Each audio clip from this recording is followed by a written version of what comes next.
the International Parliamentary Union's President, Mr. Ishaq, the European Union team leader, Mr. Williams, distinguished guests, ladies and gentlemen, media friends, Assalamu alaikum, and very good afternoon.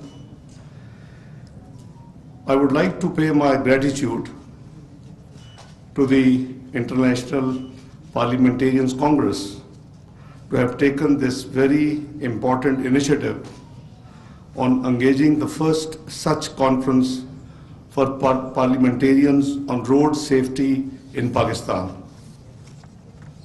I would also like to express my appreciation to the efforts of the presidents of IPC and IPU, Deputy Secretary Turpa, and all the members of the organizing committee for putting together such a successful event.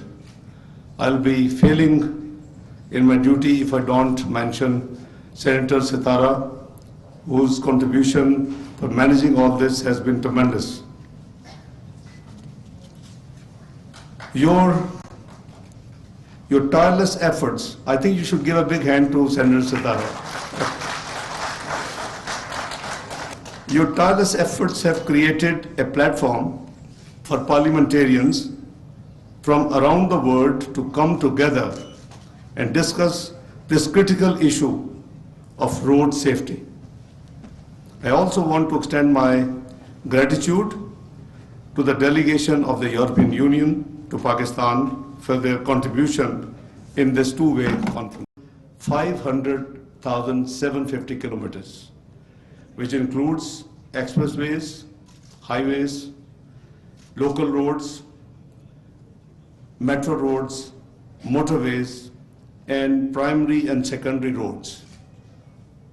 The government of Pakistan is also cognizant of this fact and included 50 projects in the National Highways Authority portfolio in the current development program for the fiscal year 2023, with a total allocation of 118.4 billion rupees to provide safe, modern, and efficient transportation system in the country. Till fiscal year 2022, total vehicles on roads are estimated to be around 34 million, which are increasing rapidly as the middle class is growing in the country over the last few years. The political party Pakistan Muslim League N, to which I belong, in its tenure in the early 90s, started the road infrastructure development through initiating a motorway project known as M2, which is between the cities of Lahore and Islamabad. This initiative was later on expanded throughout the country, and by now it has phenomenally expanded, and we are almost covered through motorways the entire country.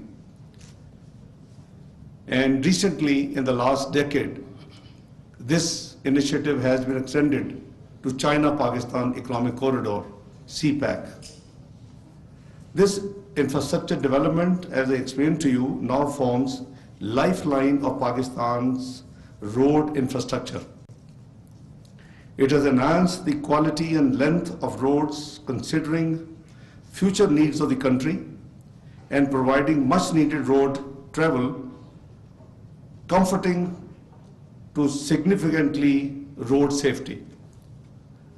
When I say that keeping in view the future needs, when the government in early 90s of Prime Minister Nawaz Sharif initiated the project motorway from Lahore to Islamabad, there was a huge criticism. I'm sure many of you would recall that this is not need of the country. The existing highway, which is now known N5, can be expanded, etc., etc. But later on, everybody realized that it was a future vision for this country, that was essential thing to do. And not only the country stopped there, the country expanded the motorways throughout the country. So I think the country is now fairly developed in terms of road network. However, the present PDM coalition government, which obviously includes Pakistan Muslim League Nawaz, is again working on the fast track to enhance the length and quality of the roads in the country to facilitate the economic development of the country. It is also actively pursuing effective enforcement of road safety laws to ensure accident-free traffic flows in the country. My fellow senators and parliamentarians, members of the National Assembly, they all from time to time keep using their energies, efforts and their skills to to make improvements in the laws, even in the bills which are presented by the cabinet and by the government, to make sure that these goals are not overlooked. Ladies and gentlemen, as parliamentarians, it is our duty to find necessary solutions to improved road safety. We must act now and act fast at local and global level. To deliver, we first need to embrace change. We cannot continue doing the same things and expect different results. We must introduce road safety measures with a goal to reduce road facilities and serious injuries by 50% by the year 2030. And that's the target which has been established by the United Nations Global Action Plan on Road Safety, as per my information. Ladies and gentlemen, the target can become a stepping stone for all of us before reaching the ambitious goal of no deaths and serious injuries in the future. Let us pledge together today to join this ambition. It is achievable, it is doable, provided we, the parliamentarians, have the will and the skill and the effort to make sure that we move on that road with speed. The conference has been a great opportunity for parliamentarians to share their experiences, knowledge and best practices. And I'm sure that the valuable insights and discussions which took in place would be helpful in shaping the future of road safety initiatives in our respective countries. Ladies and gentlemen, at the end, I would like to stress the importance of continuing the efforts to improve road safety. We need to focus more on legislation, comprehensive enough to control traffic laws and rules, and strictly ensure the implementation. Many laws remain unimplemented or weak in enforcement, and that also causes a lot of damage in almost all fields of life in any country. The loss of precious lives and the financial burden caused by the road traffic accidents are a tragedy that affects families and communities across the globe. As parliamentarians, we all have a responsibility to work together to make our roads safer for all the citizens of our respective countries. I hope the visiting delegates had a wonderful stay in Pakistan, and I am grateful on behalf of the government and Prime Minister Shehbaz Sharif for their presence, for their participation, for their great contribution.